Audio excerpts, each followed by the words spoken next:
प्यारी बच्चियों, छोटे भाइयों, मुझसे बड़े सम्मानित बुजुर्गों, नौजवान साथियों, मैं अपनी बात को रखने से पहले आपसे आग्रह करूंगा कि आप बैठ जाओ, क्योंकि मेरे अनुभव है और आप जानते हैं मैं बिना अनुभव के कोई बात नहीं कहता। इसलिए मेरा आपसे आग्रह है कि आप अपने अपने स्थान पर बैठना है और जहां बैठने की व्यवस्था नहीं है वो थोड़े से पीछे होना है। मैं इसका कारण भी आप लोगों को बताऊंगा। मैं इसका कारण जिम्मेदारी से आपको बताऊंगा। इसलिए मैं आपसे आग्रह करूंगा कि अगले 1 मिनट में आप मेरी बात को माने और बैठ जाए।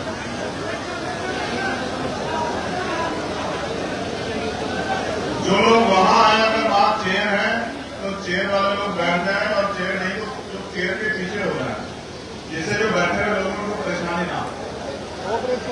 मैं इसका कारण भी आप लोगों को बताऊंगा और मेरा विश्वास है कि कारण को जानने के बाद आप मेरी बात को समझ जाएंगे कि मैंने आपको बैठने को क्यों कहा। ये जो बीच में नौजवान खड़े हैं, थोड़े से मदद करा दो। और ये जो नौजवान है, जो मैं तो समझता हूं ये एक बात को मान लेते हैं, लेकिन ये ऐसा व्यवहार इससे भी मैं सहमत नहीं। कुर्सी नहीं तो पीछे चले जाओ। आपकी वजह से दूसरा भी आदमी परेशान होगा तो ये तो अच्छी बात है। समझ गया कुर्सी कौन है, ये बात मैं आपकी मान गया कुर्सी कौन है, लेकिन आप अपने खुद को भी परेशान रखो, दूसरे को परेशान करोगे तो अच्छी बात नहीं। थोड़ी सी मदद कराओ, तेजी से मदद करा दो। समय कम है और समय चला जाएगा, वापस नहीं आएगा।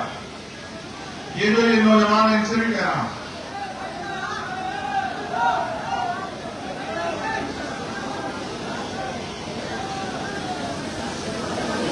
प्यारे साथियों, आज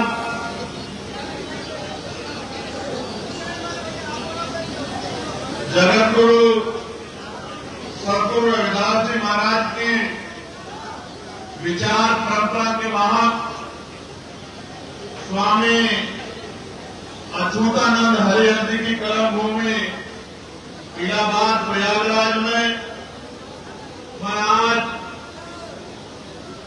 इस 18वें प्रबुद्धजन सम्मेलन को संबोधित करने के लिए आपके बीच पहुंचा हूं।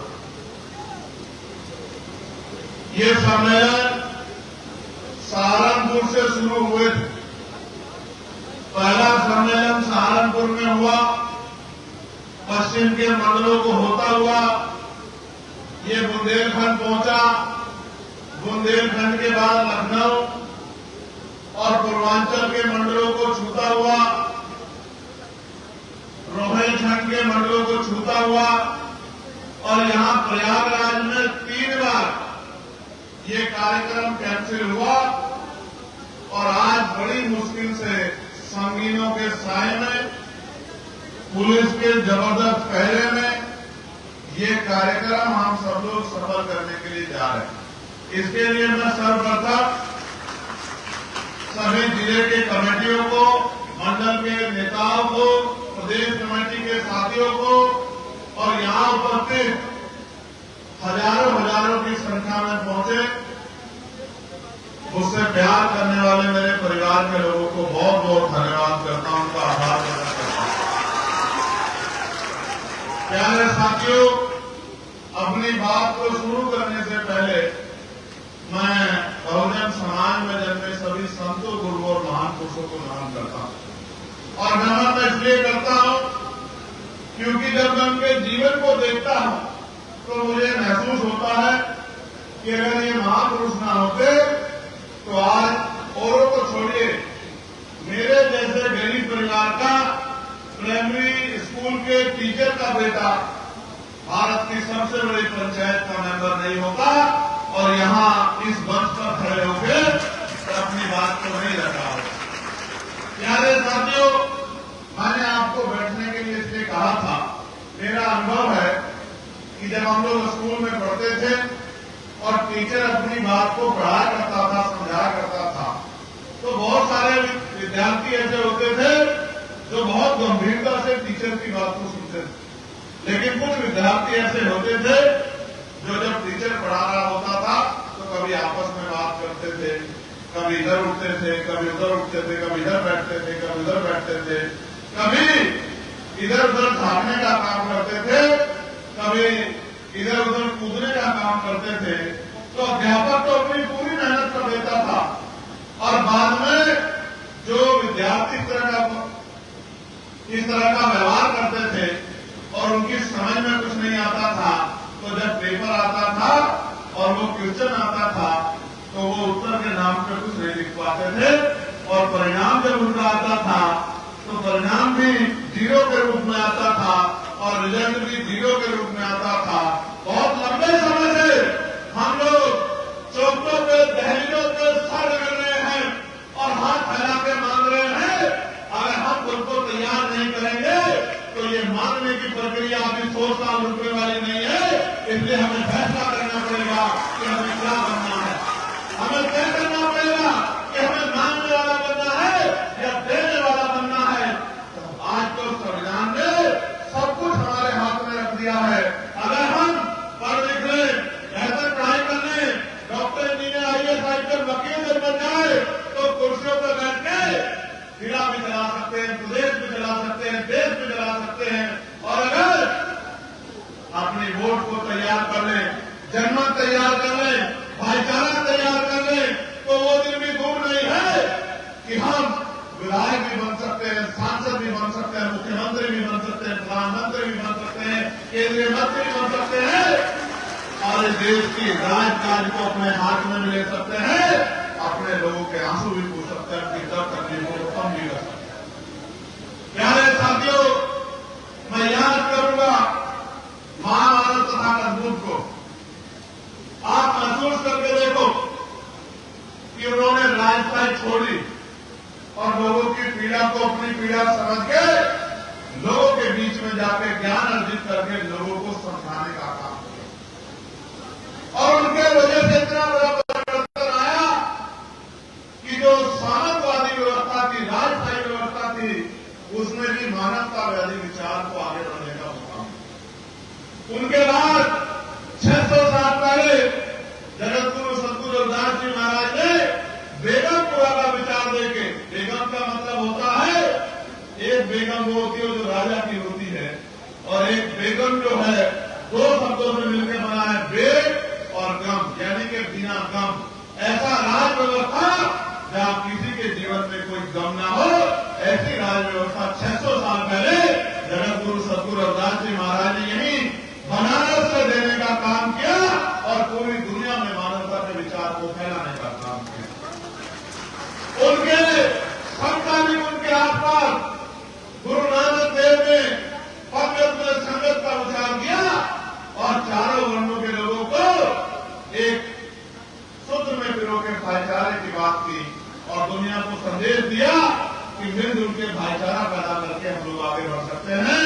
तब संविधान में नहीं था, लेकिन उन्होंने कहा कि कोई छोटा मोटा तो कोई छोटा बड़ा नहीं है, एक ही तरह की प्रक्रिया से और मां की कोख से लोग जन्म लेते हैं। एक मां की कोख ऊंची और दूसरी मां की कोख नीची नहीं हो सकती है। इंसान इंसान बराबर है। ऐसा ही विचार गुरु वाल्मीकि जी ने, ऐसा ही विचार शंकराचार्य जी महाराज ने, ऐसा ही विचार नारायण गुरु ने, ऐसा ही विचार गुरु घासीदास ने और सोए हुए समाज को जगाने के लिए ऐसा ही विचार राष्ट्रपिता ज्योतिबा फुले ने दिया, मां सावित्रीबाई फुले ने दिया।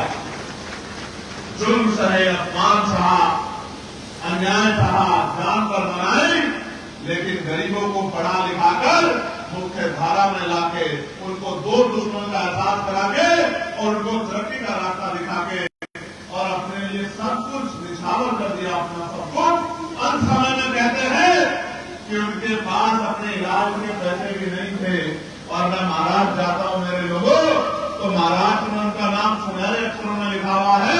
इतने बड़े बड़े कंस्ट्रक्शन के काम उन्होंने किए हैं, इतनी बड़ी बड़ी बिल्डिंग और पुल बनाए हैं कि उनके मुकाबले का कॉन्ट्रैक्टर नहीं।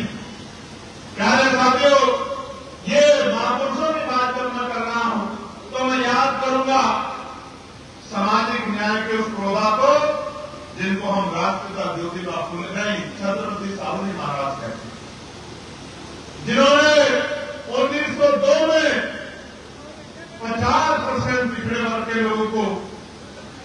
आरक्षण में से हिस्सेदारी देकर जोड़कर, और जो आज भी देश में छुआछूत भेदभाव है, उस समय शेड्यूल कास्ट के, जिसको शेड्यूल कास्ट अनुसूचित जाति दलित कहा जाता है, उसे दलित समाज के व्यक्ति की चाय की दुकान खुलवाकर उस चाय की दुकान पर खुद चाय पीकर सामाजिक भाईचारे का इतना बड़ा संदेश राजा होने के बाद दिया, जो आज के छोटे छोटे पदों पर बैठे लोग नहीं दे पाते।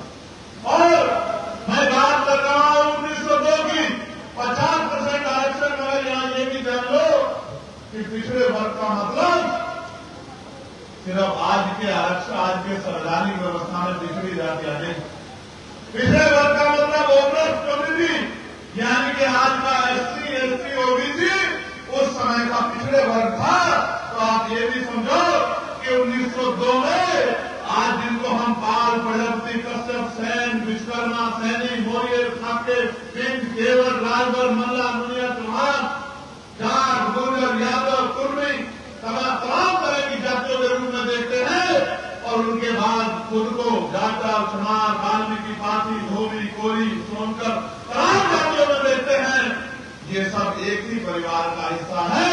अगर एक परिवार का हिस्सा नहीं होता तो छत्रपति साहू जी महाराज इनको अपना परिवार मान के इनके लिए आरक्षण की व्यवस्था नहीं करते। लेकिन इस देश में जिनके हाथ में राजकाज था, उन्होंने इतने टुकड़ों में बांटा है, और इसलिए बांटा है, इतिहास कहता है कि जब एक बार हम लोग चंद्रगुप्त मौर्य जी के नेतृत्व में एकजुट हुए थे, तो हमने देश में सामंतवाद की जय काट के उनको घुटनों के बल जो है करने के लिए मजबूर कर दिया था। और जब चंद्रगुप्त मौर्य जी का शासन था, सम्राट अशोक का शासन था, तो पूरी दुनिया में अखंड भारत होता था। इसकी सीमाएं अफगानिस्तान तक थी, तब यह अखंड भारत था। उसके बाद न अखंड भारत बना, और न अखंड भारत तब तक बन सकता है जब तक सम्राट चंद्रगुप्त मौर्य और सम्राट अशोक को मानने वाले लोगों के हाथ में राजकाज नहीं आएगा, तब तक ये भाईचारा नहीं बन सकता है, तब तक ये राज व्यवस्था नहीं लागू हो सकती है, जो मानवता के भाईचारे की व्यवस्था। ये ज्ञान मैं आपको इसलिए बता रहा हूं कि आप ज्ञान को भूले हुए लोग हो। और बाबा साहब अम्बेडकर ने कहा था कि जो समाज अपना इतिहास भूल जाता है, वो कभी अपने भविष्य का निर्माण नहीं कर सकता। प्यारे साथियों, राष्ट्रपिता ज्योतिबा फूले, छत्रपति साहू जी महाराज, ईवी पेरियार रामानायक स्वामी, पेरियार मलय यादव, बाबू जगदेव प्रसाद कुशवाहा, जननायक कस्तूरी ठाकुर, इस देश में महिलाओं को, मैं आज स्कूलों में जाता हूं, बच्चियों से बात करता हूं, उनकी तरफ देखता हूं, तो महसूस होता है कि अगर बाबा साहब अम्बेडकर संविधान में महिलाओं को बराबर का अधिकार नहीं देते, तो किसी भी जाति धर्म की महिला आज डॉक्टर, इंजीनियर, वकील, जज, मुख्यमंत्री, राष्ट्रपति, प्रधानमंत्री, मंत्री, विधायक, सांसद, आज तो महिलाएं ट्रेन उड़ाती हैं, जेट विमान उड़ाती हैं, हेलीकॉप्टर उड़ाती हैं, सीमा पर सुरक्षा करती हैं, डिस्ट्रिक्ट में सुरक्षा करती हैं, कलेक्टर बन के जिले की कुर्सी पर बैठ के जिले को चलाती है, और प्रदेश में मुख्यमंत्री बन के प्रदेश को चलाती है, और देश में प्रधानमंत्री बन के देश को चलाती है। और वर्तमान में हमारे महामहिम राष्ट्रपति जी द्रौपदी मुर्मू जी, वो भी महिला है, जो पूरी दुनिया में भारत का नेतृत्व करती है, वो भी महिला। ये किसने किया था कि महिलाएं करोड़ में चली जाए? ये डॉक्टर बाबा साहब अम्बेडकर ने अपने संविधान में सुनिश्चित किया कि महिलाएं छोटी नहीं है, महिलाएं बराबर, महिलाएं को भी बराबर का अधिकार मिलना चाहिए। प्यारे साथियों, मैं बाबा साहब अम्बेडकर को नमन करता हूं, याद करता हूं, उनको आदरांजलि देता हूं, उनको जीरा सलाम पेश करता हूं। मैं मानव काशीराम साहब को याद करता हूं, जिनका परिनिर्वाण दिवस अभी कुछ दिन पहले हमारी पार्टी में सभी मंडलों को बनाने का काम किया। और हमारी पार्टी में नहीं, आज इतिहास को देखो आप उठा के, कोई दल ऐसा नहीं था जिसने जीते जी मानव काशीराम साहब को अपमानित करने में कोई कमी छोड़ी हो, उनका आरोप लगाने में कमी छोड़ी हो। आज हर एक दल मानव काशीराम साहब की परिनिर्वाण दिवस को मनाने का काम कर रहा है। ये भी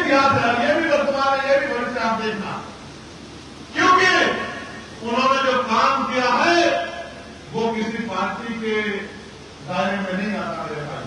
मैं याद करूंगा महामना राम वर्मा जी को, चौधरी महाराज सिंह भारती जी को, बाबू सिंह कोरसिया जी को, परमानंद लोधी जी को, संतराम बी प्रजापति जी को।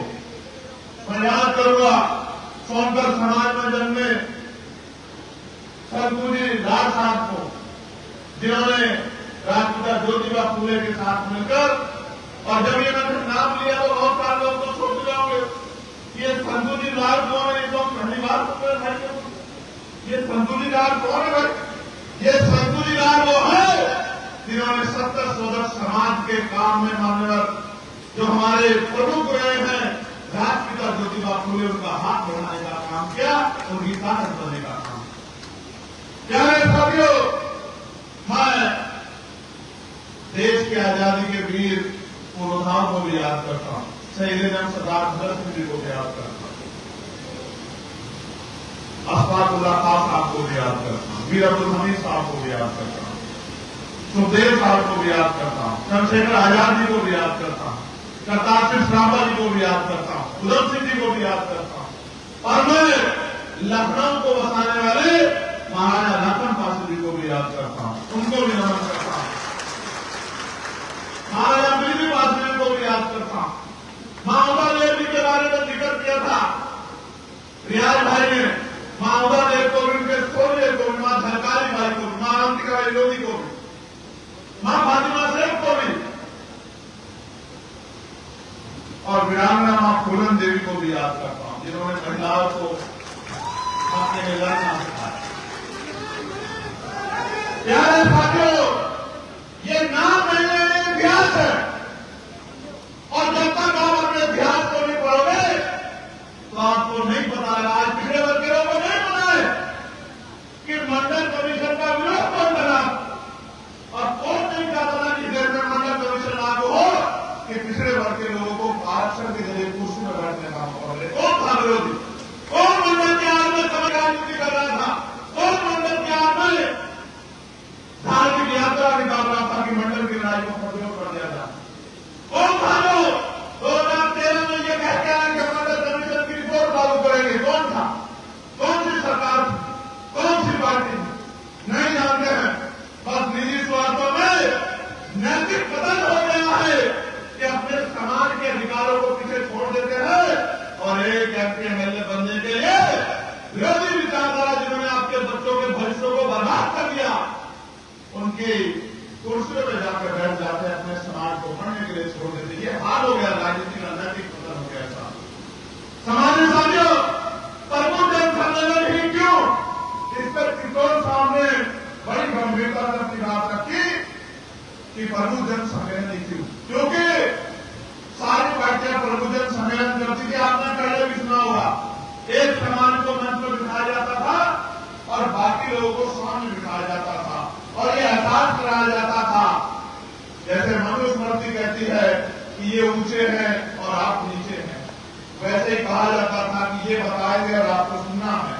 और मैं मानता हूं कि जब 26 जनवरी 1950 को देश में संविधान लागू हुआ, उस दिन के बाद ना कोई तोप ऊंची थी और ना कोई तोप नीची थी, हर मां की तोप बराबर थी, ना कोई ऊंचा रहेगा और ना कोई नीचा रहेगा, और जो ऊंचे नीचे को मानने का काम करेगा, और जब उसको जो है सबक सिखाने का काम, संवैधानिक मर्यादा में रहकर आजाद समाज पार्टी करने का काम। समाज साथियों, आज प्रमुख सम्मेलन का अंतिम पड़ाव है, लेकिन मेरी आंखें उन भाइयों की तरफ है जिन्हें 2 महीने जेल में काटने पड़े हैं, जिनकी पीठ पे लाठियां पड़ी हैं, जिनसे कान पकड़वाए गए हैं, जिनको अपमान करना किया गया है। और मेरी बात को, मेरे वचन को याद रखना, वो लाठियां आपकी पीठ से नहीं पड़ी थी, वो आपके भाई चंद्रशेखर आजाद की पीठ से पड़ी थी। मेरी बात और समय बदलेगा मेरे बहादुर योद्धा, समय बदलेगा। कान आपके पकड़े गए थे, लेकिन आंख से आंसू चंद्रशेखर आजाद के बहे थे। मेरी बात को आप याद रखना। समय बदलेगा, और जब समय बदलेगा आप भी यही रहोगे और हम भी यही रहेंगे, और जुर्म करने वाले भी यही रहेंगे। उनका हिसाब भी होगा। मेरी बात को आप याद रखें। प्यारे साथियों, आज देश का माहौल क्या है? मैं बड़ी पीड़ा में हूं और मैं अपनी भावना को भी नहीं रोक पा रहा। उसका कारण है कि जब मैं आपकी तरफ देखता हूं और मैंने वीडियो में आपके जुड़े हुए हाथ और आपके पकड़े हुए कान देखे थे, तो वो दृश्य चीख चीख के मेरी आंखों में आ रहा, उसको मैं भुला नहीं पा रहा। और मैंने कहा कि सम्मेलन तब होगा जब मेरे भाई जेल से बाहर आ जाए, वरना ये सम्मेलन किसी और जिले में भी हो सकता है। लेकिन एक बात हम लोग भूल जाते हैं, अगर हम इन सरकारों से न्याय की उम्मीद करेंगे या हक की उम्मीद करेंगे तो ये हमारी गलतफहमी हो सकती है, इसमें सच्चाई नहीं। क्या कभी जालिम किसी गरीब का हमदर्द हो सकता है क्या? दोनों हाथ भागवता हो सकता है क्या? मेरे प्यारे साथियों, माहौल सुनो क्या है? माहौल ये है, और मैं मानूंगा तब जब अपनी मेरी बात को दिल में लगा के जाओगे और यहां से जाने के बाद सोओगे नहीं घर में। जब तक मेरे दर्द को कम नहीं कर दो तब तक सोओगे नहीं। हाल क्या है? हाल ये है, आपके पड़ोसी जिले मध्य प्रदेश में एक मुहिम चल रही है और राज्य की सरकारें भी चुप है और केंद्र की सरकार भी चुप है। वो मुहिम चला रहे हैं कि बाबा साहब अम्बेडकर संविधान निर्माता नहीं। इस बात बारे में चलेगा, मैं सरकार तक पूछने का काम करूंगा कि सरकार का रुख इस बात पे क्या है, क्या बाबा साहब अम्बेडकर संविधान निर्माता है या नहीं है, और अगर है तो ऐसे परमिशनल प्रोग्रामों को परमिशन किस आधार पर मिल रही है जहां बड़े बड़े बैनर लगा के ये कहने का काम किया जा रहा है कि डॉक्टर बाबा साहब अम्बेडकर संविधान निर्माता नहीं। एक मुहिम चल रही है, कोई बाबा साहब का बल टिप्पणी करता है, कोई उनको अंग्रेजवादी बताता है और इस मुहिम को सपोर्ट किया जा रहा है, इस मुहिम को संरक्षण दिया जा रहा है। ऐसा नहीं है कि हम चुप बैठे, नहीं चुप बैठे, लेकिन आप जानते हो कि ये सरकारें चाहती है कि हम संवैधानिक रास्ता छोड़ के और अपनी लड़ाई को लड़ने के लाठी डंडे का प्रयोग करें। ये सरकारें चाहती हैं, लेकिन आप जानते हैं अगर हम कानून को हाथ में लेंगे तो हमें गोली मारना, हमसे मुकदमा लगाना, हमें जेल भेजना इनके लिए बहुत आसान हो जाएगा। जब हमें निर्दोष होते हुए जेल भेज सकते हैं, तो अगर हमने इतना सा भी कुछ कानून को अपने हाथ में लेने का काम किया तो इनको तो घर बैठे बैठे मौका मिल जाएगा हमारे लोगों को जेल में घुसने का। हालांकि भीम आर्मी के लोग जेल से नहीं डरते। डरते हैं क्या? डरते हैं क्या? नहीं डरते, बिल्कुल सच नहीं डरते। और जब जेल में रह गया डरते हैं क्या? दोबारा जाना पड़ा जाओगे क्या? ईमानदार के दोनों हाथ भाई मिला दोगे। सामंतवाद की जड़ों को मैं देख रहा हूं, तुम्हारे जड़ों को चिंता मत करो। सामान्य साथियों, एक मुहिम वहां चल रही है और एक मुहिम नहीं है, और मुहिम बताता हूं आपको। यही रायबरेली में हरिओम वाल्मीकि को पीट पीट के मारा गया और मारने वाले क्या कह रहे थे उसको कि हम बाबा के लोग हैं। बोले नहीं बोले, बोले नहीं बोले। और मारने वालों में से कोई ये वो भी था जो कह रहा था कि गुलाम ने आजाद को सुना है। किस गुलाम ने बोला ना उसने कि गुलाम ने आजाद को। जिस दिन आजाद आएगा,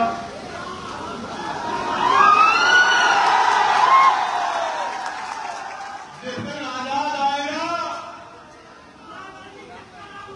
और दिन इन गरीबों की आंखों में आंसू नहीं आएगा। मेरी बात को आगे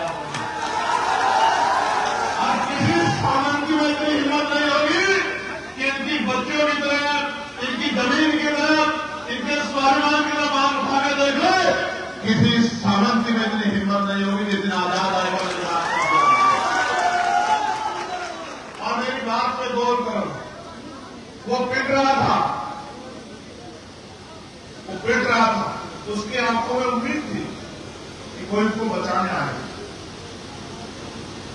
लेकिन वो उम्मीद कानून व्यवस्था से नहीं थी, इस सरकार से नहीं, क्योंकि मारने वालों को सरकार का संरक्षण है मेरे भाइयों, मारने वालों का संरक्षण। प्यारे साथियों, अभी मैं चंडीगढ़ से लौटा, कल मैं चंडीगढ़ गया और चंडीगढ़ में क्या हुआ, भाई पूरण जो आईजी रैंक के अधिकारी थे हमारे, भाई पूरण कुमार, 2020 में मेरी उनसे बात हुई, उन्होंने कहा भाई विभाग में भैया बहुत जातिवाद है, मेरी मदद कराओ, मेरे साथ डिस्क्रिमिनेशन हो रहा है, भेदभाव हो रहा है। हमारी टीम ने वहां प्रोटेस्ट किया, आप सोशल साइट उठा के देख लो, ज्ञापन दिया, सरकार से जवाब मांगा और फिर उनके साथ होने वाले न्याय में रोक लगी। 21 में उन्होंने मुझे फोन किया कि भाई मेरे साथ अन्याय हो रहा है। 21 में हमने उनके बात को उठाया, लॉकडाउन का समय था, मैंने सारे वरिष्ठ अधिकारियों से बात की कि भाई ये अच्छी बात नहीं, लेकिन सामान्य साथियों आप गौर करो, ना कोई कानूनी प्रक्रिया फॉलो की गई, ना कोई नियमों को पालन किया गया, नियमों को ताक में रखा गया। आईजी लेवल के हमारे अधिकारी को एक झूठी रिपोर्ट बनाकर उनके ऊपर भ्रष्टाचार का आरोप लगाने का काम किया। और अब हमने फिर से गवाही देकर बताया, अगर चोर को चोर कहोगे तो कभी इस बात का बुरा नहीं मानेगा, मानेगा क्या? लेकिन ईमानदार को चोर कहोगे तो उसको तकलीफ होगी या नहीं होगी? जब उस ईमानदार आदमी को भ्रष्टाचार में लिप्त बनाने का काम किया गया और क्या बीती होगी भाई पूरण कुमार मेरे भाई पर, कि उसने अपनी सर्विस रिवॉल्वर से, आप समझते हो आदमी सुसाइड करता है? मैं आपको बताता हूं, सुसाइड करने वाले यहां बैठे, सुसाइड आदमी तब करता है जब वो नाउम्मीद हो जाता है कि अब मुझे न्याय नहीं। एक आईजी लेवल का अधिकारी जब नाउम्मीद हो गया कि अब मुझे न्याय नहीं मिलेगा, तब उसने गोली चला दी। उसकी बेटी ने 1 साल से उनकी शकल नहीं देखी, उसकी पत्नी जापान दौरे पे थी, मैं कल गया, उनके आंसू सूख गए हैं, उनका गला सूख गया है और कोई उनकी सुनने वाला नहीं। ये बात मैं आपसे क्यों कह रहा हूं? हमारा रायबरेली का हरिओम वाल्मीकि सेफ नहीं है, हमारा आईजी लेवल का अधिकारी सेफ नहीं है, हमारा कोई आदमी व्यासपीठ पे बैठ के कथा करता है तो उसका चोटा काट के उसको मूत्र विसर्जन उसके ऊपर किया जाता है, मूत्र से उसको स्नान कराया जाता है। और अब तो हाल ये है कि chief justice of India, Bharat की सर्वोच्च न्यायपालिका के सबसे शीर्ष पर बैठे पद के व्यक्ति पे भी जूता फेंका जाता है। आज हालात देखिए आप क्या हो गई, हालात देखिए आप क्या हो गई। देखिए वो चीफ जस्टिस ऑफ इंडिया है, जाति में बदले नहीं है, लेकिन इतिहास इस बात की गवाही देता है कि उनसे पहले बहुत सारे चीफ जस्टिस हुए, उन्होंने बहुत सारे फैसले दिए, वाद विवाद हुआ है, आलोचना हुई है, लेकिन किसी माई के लाल में इतनी हिम्मत नहीं थी कि वो उनके ऊपर जूता फेंक दे, क्योंकि वो दलित जाति के हैं, इसलिए पूरे दलित समाज के स्वाभिमान को जूते की नोक पर रखने के लिए उनके ऊपर जूता फेंका गया। ये हमारे लोग, ये हम सबके ऊपर एक तमाशा है मेरे भाई, ये सबके ऊपर एक तमाशा है। और ये आजाद भारत में हम लोग कहां खड़े हैं, ये आकलन करने का समय देश में सुप्रीम कोर्ट से बाबरी मस्जिद के लिए फैसला आया। पूरा देश कहता था कि बवाल हो जाएगा, हालांकि मुस्लिम समाज के लोग खुश नहीं थे, क्योंकि फैसला मेरिट पे नहीं था, फैसला जो है वो भावनाओं के अधीन में आके लिया गया था। लेकिन फिर भी सबने सुप्रीम कोर्ट का सम्मान किया, आलोचना की, लेकिन आलोचना का असर भी संवैधानिक रखा, आलोचना करने का अधिकार संविधान में देगा। इस देश में और फैसले आए, इस देश में प्रमोशन रिजर्वेशन पे सुप्रीम कोर्ट में फैसला आया कि पहले सबको डिमोशन करो और फिर उसके बाद जो है हम इस पिटीशन को सुनेंगे। तमाम फैसले आए SC ST एक्ट को 2 अप्रैल 2018 का आंदोलन आपको याद होगा। 20 अगस्त को SC ST एक्ट को कमजोर कर दिया गया, आपको सड़कों पर आना पड़ा, फैसले की आलोचना हुई, आंदोलन हुआ, लेकिन किसी ने सुप्रीम कोर्ट में जाकर जूता नहीं फेंका मेरे भाई। यह हिम्मत कहां से आती है? यह हिम्मत इस बात से आती है कि जब सामने वाले की जात के आधार पे जो है उस पर जुल्म किया जाता है, उसकी पहचान होती। आप तो ये कहा था बड़े नेता ने कि कब्र से पता लग जाएगा कि अपराधी कौन है, उसका धर्म क्या है। आप जानने का प्रयास करो मेरे भाइयों। आपके CBI को जूता पड़ रहा है, आपके IG लेवल का अधिकारी गोली मार ले रहा है, यो मानवी को पीट पीट के मार दिया जा रहा है। और मैं कहना तो नहीं चाहता था मेरे भाई, लेकिन जवाब आपको भी देना। दोगे नहीं दोगे बताओ? दोनों हाथ पकड़ के बताओ, जवाब दोगे नहीं दोगे?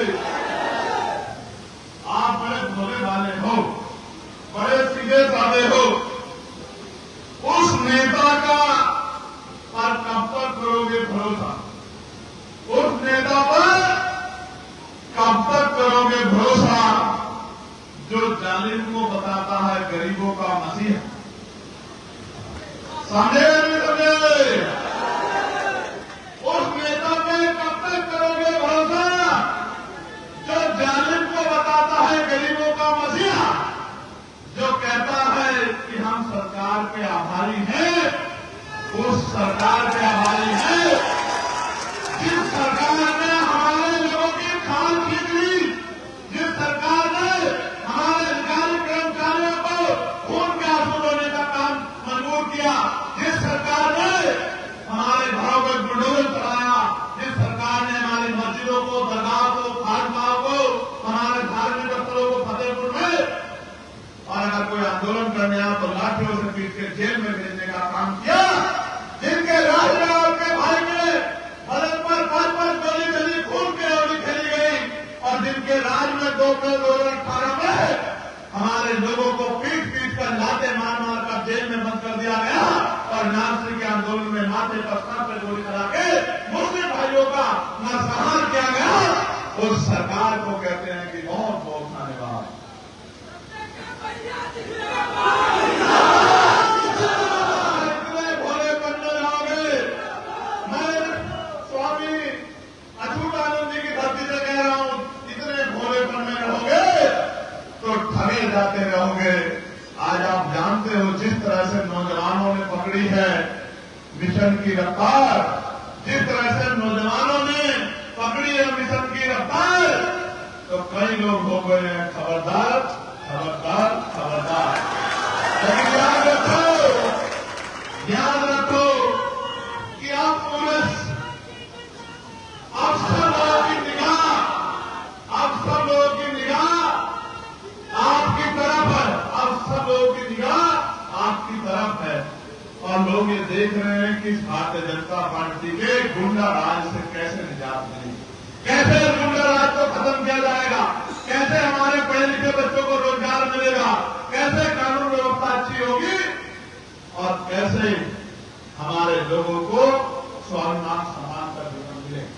आज ये चैलेंज है हम लोगों के सामने, आप सब लोगों के सामने, और हमें इस चैलेंज को स्वीकार करना है और दिन रात जाकर मेहनत करके इस गुंडागर्दी की सरकार को सत्ता से उखाड़ फेंकना। उखाड़ फेंकोगे, उखाड़ फेंकोगे, उखाड़ फेंकोगे, फेंकोगे बताओ। प्यारे भाइयों, कानून व्यवस्था की दुहाई देने वाली सरकार लखनऊ में कल ही, प्रदेश की राजधानी लखनऊ में कल ही 3-4 दरिंदों ने एक बच्ची का जो है उसके सम्मान को छीन छीन करने का काम किया, और यही इलाहाबाद यूनिवर्सिटी के छात्रावास को लेकर कल मेरे भाई जो आज सड़कों पर उतरे हुए थे कि कुलपति जी उनसे अच्छा व्यवहार नहीं कर रहे हैं। यही मैंने अखबार में पढ़ा 2 दिन पहले, यही मैंने अखबार में पढ़ा। प्यारे साथियों, क्या आप इस सरकार के कामकाज को अच्छा कामकाज मानते हो?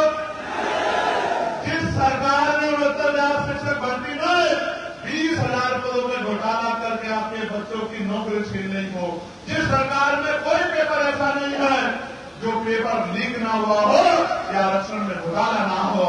और इस सरकार में जब जब आप अन्याय खिलाफ लड़ाई करने आए तो झूठे मुकदमे लगा के जेल में भेजने का काम किया। उस सरकार को सबक सिखाने का समय आ गया। क्या मैंने कभी आपकी लड़ाई को कमजोर किया? क्या कभी आपका हाथ छोड़ा? क्या अन्याय में कभी आपको अकेला छोड़ा? क्या पार्लियामेंट में कोई ऐसा विषय है जिसको मैंने आपके नाम उठाया हो? आशा बहने, आंगनबाड़ी बहने, भोजन माता बहने, ग्राम पंचायत सहायक, रोजगार सेवक, पीआरडी के जवान, होमगार्ड के जवान, पुलिस के भाई जो मजबूरी में मुकदमे लगाते हैं, हम लोगों को ढकेलते हैं, उनको 8 घंटे की ड्यूटी मिले, सप्ताह में 1 दिन छुट्टी मिले, बॉर्डर स्कीम खत्म हो, इन तमाम वेतन की संख्या दूर। इन मामलों के लिए मैंने पार्लियामेंट में बढ़ करके आवाज उठाई। मैंने इसलिए नहीं उठाई कि तनख्वाह बढ़ा दो, ये भत्ते बढ़ा दो। मैंने आवाज उठाई तो इसलिए उठाई कि नौजवानों को रोजगार मिलना चाहिए। और मैंने आवाज उठाई तो इसलिए उठाई कि समान काम समान वेतन 500 लागू होनी चाहिए। और जो ठेके पे संविदा पे काम कर रहे हैं उनको भी सम्मानित वेतन मिलना चाहिए। मैंने हर विषय पर आवाज उठाई, हर जुल्म पे आवाज उठाई। अब बारी आपकी है। अगर आप चाहते हो कि ये आवाज आपके घरों तक पहुंच जाए तो आने वाले तीसरे पंचायत चुनाव में जब आपने सबको मौका दिया है तो एक मौका आजाद समाज पार्टी काशीराम को मिलना चाहिए, नहीं मिलना चाहिए? जोर से बताओ, मिलना चाहिए, नहीं मिलना चाहिए? और अगर आप तैयार हो तो मिलना चाहिए तो फिर मेहनत करने के लिए भी तैयार हो जाओ। दोनों हाथ से उठाओ और कहो कि आप घर घर जाके बहुजन समाज में भाईचारा पैदा करने का काम करोगे। करोगे नहीं करोगे बताओ? लोगों को जोड़ने का काम करोगे नहीं करोगे बताओ? घर घर तक ये आवाज पहुंचाने का काम करोगे नहीं करोगे बताओ? और जैसा मैंने आपको बताया, पिछड़े वर्ग के लोगों को, अति पिछड़े वर्ग के लोगों को, शेड्यूल कास्ट के लोगों को, मुस्लिम समाज के लोगों को और न्याय पसंद सामाजिक न्याय को मानने वाले लोगों को जब हम इस विचारधारा के बारे में जाकर बताएंगे और कमर कर देंगे कि मैं 100 किलोमीटर दूर न जाके अपने 10 किलोमीटर के एरिया में जितने भी गांव, जितने भी लोग, जितने भी घर पड़ते हैं, सब घर गांव तक पहुंचकर अपने लोगों को जागरूक करके भाईचारा बना के और उनकी वोट की हमें समझाने का काम करूंगा कि बाबा साहब अम्बेडकर अपने 4 बच्चों को कुर्बान करके आपके हाथ में इतनी बड़ी ताकत देके गए थे कि जिसे चाहो कुर्सी पर बिठा दो और जिसे चाहे जमीन पर पटक दो। आज हालात ये है कि जिनकी संख्या इतनी सी है वो राजकाज चला रहे हैं और जिनकी संख्या बहुसंख्यक है उनके ऊपर जुल्म जाती हुई। कुछ तो गलती हुई है ना, कुछ तो गलती हुई है ना। लोकतंत्र का मतलब क्या है? लोकतंत्र का मतलब है बहुमत का शासन, जिनका वोट होगा उनका राज होगा। क्या आज वोट वालों का राज है? आप तो नोट वालों का राज है। उपस्थित माताओं, बहनों, प्यारी बच्चियों, छोटे भाइयों, मुझसे बड़े सम्मानित बुजुर्गों, नौजवान साथियों, मैं अपनी बात को रखने से पहले आपसे आग्रह करूंगा कि आप बैठ जाओ, क्योंकि मेरे अनुभव है और आप जानते हैं मैं बिना अनुभव के कोई बात नहीं कहता। इसलिए मेरा आपसे आग्रह है कि आप अपने अपने स्थान पर बैठना है और जहां बैठने की व्यवस्था नहीं है वो थोड़े से पीछे होना है। मैं इसका कारण भी आप लोगों को बताऊंगा। मैं इसका कारण जिम्मेदारी से आपको बताऊंगा। इसलिए मैं आपसे आग्रह करूंगा कि अगले 1 मिनट में आप मेरी बात को माने और बैठ जाए।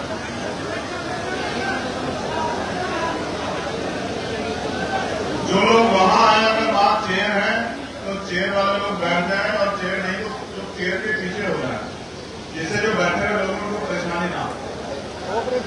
मैं इसका कारण भी आप लोगों को बताऊंगा और मेरा विश्वास है कि कारण को जानने के बाद आप मेरी बात को समझ जाएंगे कि मैंने आपको बैठने को क्यों कहा।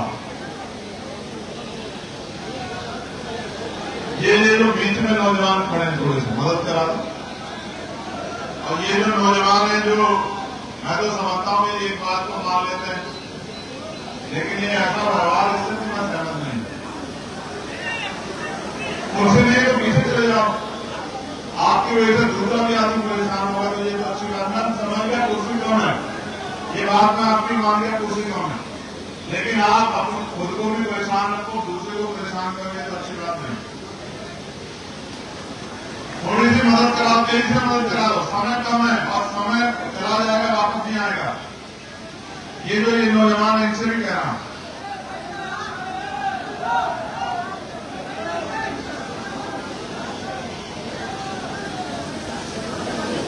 प्यारे साथियों, आज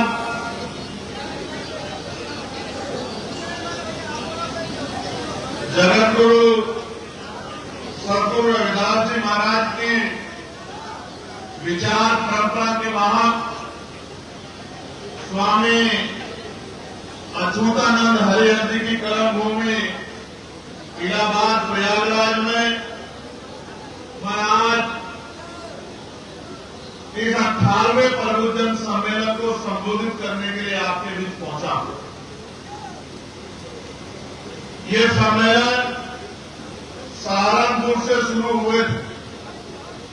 पहला सम्मेलन सहारनपुर में हुआ, पश्चिम के मंडलों को होता हुआ ये बुंदेलखंड पहुंचा, बुंदेलखंड के बाद लखनऊ और पूर्वांचल के मंडलों को छूता हुआ, रोहिलखंड के मंडलों को छूता हुआ और यहां प्रयागराज में 3 बार ये कार्यक्रम कैंसिल हुआ और आज बड़ी मुश्किल से संगीनों के साए में, पुलिस के जबरदस्त पहरे में ये कार्यक्रम हम सब लोग सफल करने के लिए जा रहे हैं। इसके लिए मैं सर्वप्रथम सभी जिले के कमेटियों को, मंडल के नेताओं को, प्रदेश कमेटी के साथियों को और यहां उपस्थित हजारों की संख्या में पहुंचे मुझसे प्यार करने वाले मेरे परिवार के लोगों को बहुत बहुत धन्यवाद करता हूं, उनका आभार व्यक्त करता हूं। प्यारे साथियों, अपनी बात को शुरू करने से पहले मैं बहुजन समाज में जन्मे सभी संतों, गुरुओं और महान पुरुषों को नमन करता हूं। और नमन मैं इसलिए करता हूं क्योंकि जब मैं उनके जीवन को देखता हूं तो मुझे महसूस होता है कि अगर ये महापुरुष ना होते तो आज औरों को छोड़िए, मेरे जैसे गरीब परिवार का प्राइमरी स्कूल के टीचर का बेटा भारत की सबसे बड़ी पंचायत का मेंबर नहीं होता और यहां इस मंच पर खड़े होकर अपनी बात को नहीं रखा हो। प्यारे साथियों, मैंने आपको बैठने के लिए इसलिए कहा था, मेरा अनुभव है कि जब हम लोग स्कूल में पढ़ते थे और टीचर अपनी बात को पढ़ाया करता था, समझाया करता था, तो बहुत सारे विद्यार्थी ऐसे होते थे जो बहुत गंभीरता से टीचर की बात को सुनते थे, लेकिन कुछ विद्यार्थी ऐसे होते थे जो जब टीचर पढ़ा रहा होता था तो कभी आपस में बात करते थे, कभी इधर उठते थे, कभी उधर उठते थे, कभी इधर बैठते थे, कभी उधर बैठते थे, कभी इधर उधर भागने का काम करते थे, कभी इधर उधर कूदने का काम करते थे। तो अध्यापक तो अपनी पूरी मेहनत कर देता था और बाद में जो विद्यार्थी इस तरह का व्यवहार करते थे और उनकी समझ में